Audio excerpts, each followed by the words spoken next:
Hello and welcome to my BI and Analytics channel. In this video, I want to show you on how to use DAX calculated columns to add string text status to each record in a fact table. This status will be used to categorize the records into different groups, which will then be used to create visualizations. In my example file, we have the fact table, which has the column Power App ID to store each record ID and two other columns to store the value of the systolic BP and the diastolic BP for each record.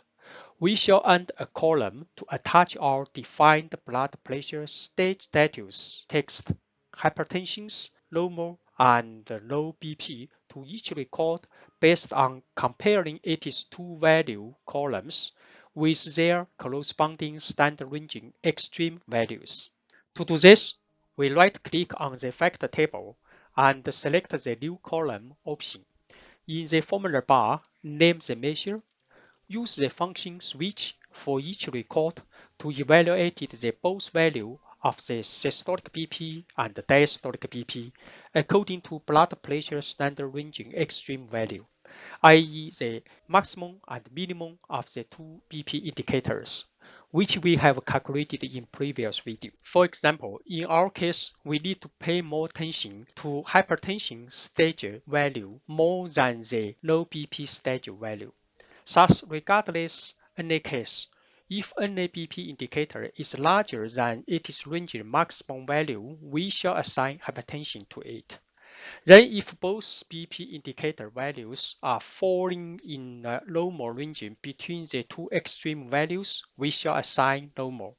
Otherwise, if any indicator falls in below the standard ranging minimum, we shall assign low BP status. Press the Enter key and the calculated column is created. The status for each record is displayed in the newly created column. Let's move to the pre-formatted donut chart in Report Pager. Simply drag and drop the calculated column into the Legenda section and the column Power App ID into Value section. We get our expected analysis visibility regarding the number and percentage of blood pressure records in each stage category. And that it is using DAX calculated columns to add text status to each record in a fact table is a great way to categorize the data and create meaningful visualizations. In next video, I shall show you on how to color and state the status of aggregated value in visual with DAX calculated measures. Thanks for watching. If you like to watch more videos from my channel, please press subscriber button. See you in next video.